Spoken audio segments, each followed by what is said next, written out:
a grudge against your loved ones. A new study that followed hundreds of newlyweds found spouses who forgave their partner's bad behavior were more likely to face bad behavior the next day. Now, researchers say they're not suggesting you shouldn't forgive, just that people should weigh the benefits versus the risks. Now, this, of course, flies in the face of everything most relationship experts have said up until now.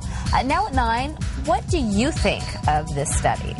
You know, go ahead. I know what you think. I was going to say, I'm loving this. I am. Not that you should hold hardcore grudges or anything, but I mean, I think there's a fine line between forgiveness and being a doormat. And I got to tell you that the people who hang around with me, my husband, my family, they know how I'm going to react to things, and so they behave accordingly.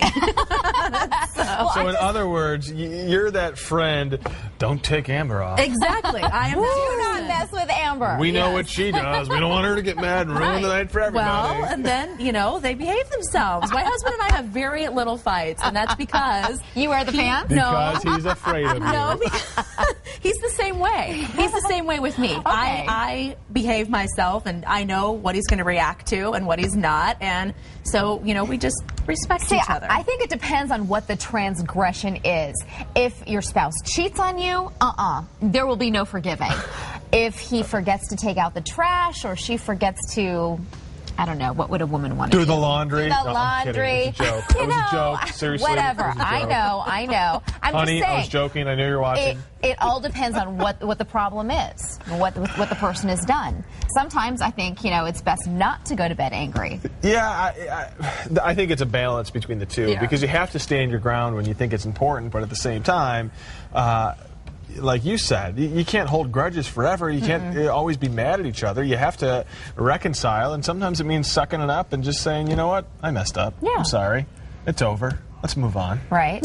And, you know, of course, it's over. Guys just wanted to be over. I know that you guys are sounding off on this one. Unfortunately, technology doesn't always work. And it's working for me. Oh, it is. It always works for me. Take it over. Read the comments. Well, let me read some comments here for you. Ken says, worrying and holding grudges does not take away tomorrow's troubles. It takes away today's peace. Lisa says, really? Don't they know that anger, resentment, and non-forgiveness does nothing but hurt the person carrying it around? It will eat you up inside, and no one and nothing is worth that. And Graham says, ridiculous. As if I want to be filled with negative feelings or actions to change the behavior of someone else. I don't think so. You got some there? Is yours working? It's starting to. It's starting to. But Jerry says that she need some cannot of that coffee. Sleep if Dave and I have unresolved issues. And thank goodness for a producer in my ear telling you to feed this information for me. And we've met Dave and Jerry. They came in for our tweet up. Great couple. And so it's good to know they're resolving things before they go to bed. Absolutely. If I'm upset, I can't sleep. Yeah, I agree with that. Ryan says, why carry all the emotional baggage? It wears you down. Just let it go. If you don't forgive your spouse, then you're no better than what your spouse did.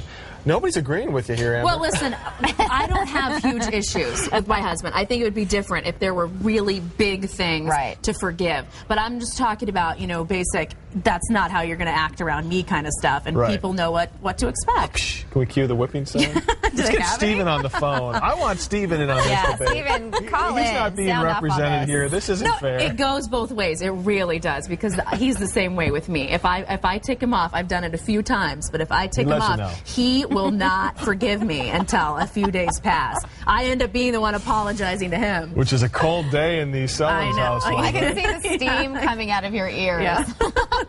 All right. Well, we're also, what's the next buzz? Woolly Where mammoth. are we?